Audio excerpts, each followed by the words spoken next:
السلام عليكم ورحمة الله وبركاته. walaalaha sharafta maamuska badan oo saaxiibkeen Ismaaciil Diiriye waxaan dib u milicsan doonaa barnaamijkeeni Revit Architecture. Okay,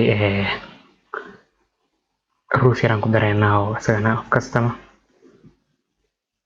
view-gana xeerarka nagu sikay.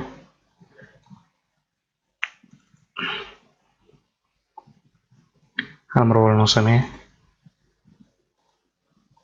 wall rectangle.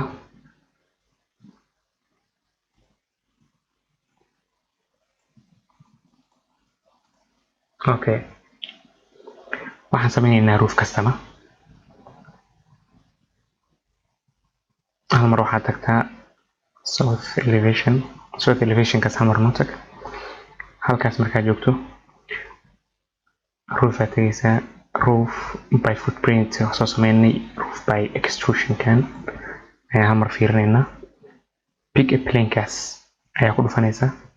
waxaa leedahay okay, markaad tiraahdo plane-ka isticmaalaysaa ku leeyahay kan ayaa leedahay. halkan markaa ku dhufatay wuxuu ku leeyahay levelka waxay ka bilaabaysaa level 2.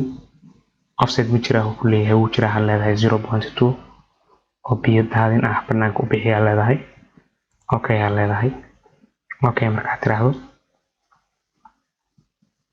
halkaas counterka ku qabanaysaa cancel leh. waxaan soo qaadaa carvigaasaan soo qaadanay. halkaas counterka ku qabo, counterka kale ku qabo.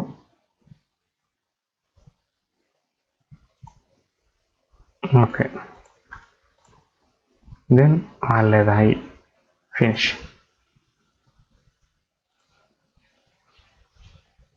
hadduu saan kaa noqdo inta badan ma noqday waxaan problem male, korkiisa keli ku leedahay waa soo jiiday.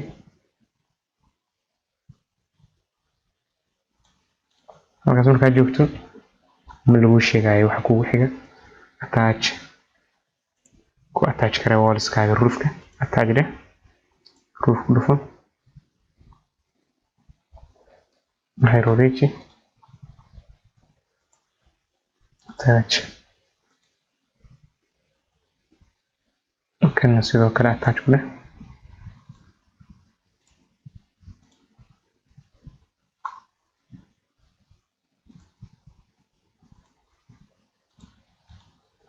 okay, haddaad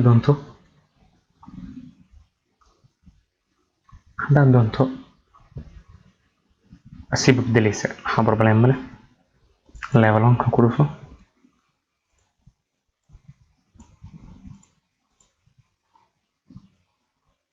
kan xirna siki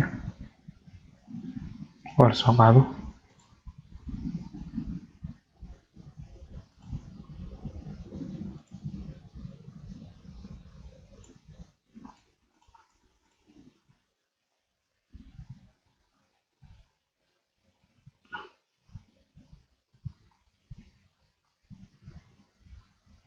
not elevation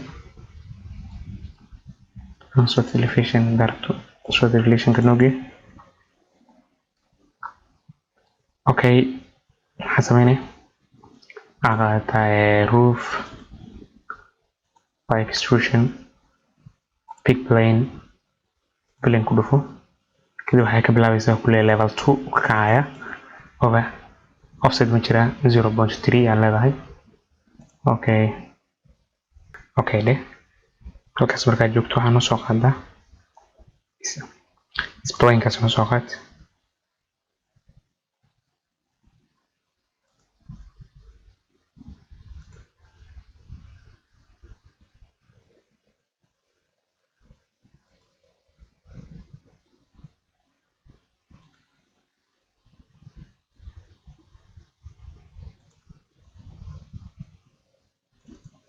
noocaas ayuu ekaanayaa roofkeyga.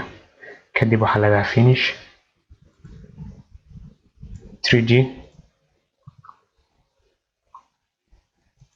waxay banaanka ka jira gudaha usoo riix. okay, kadib laguma sheegayo attach to the wall, attach to the roof.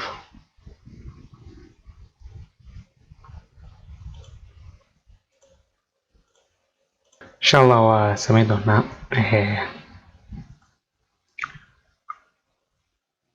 gatarkii fashiya iyo kuwan kale waa dhamaystiri doonaa. waxaan kaloo ku dari doonaa roof dormer asagana samayn doonaa. casharkan maanta intaas ayuu ku yahay. billahi tawfiiq.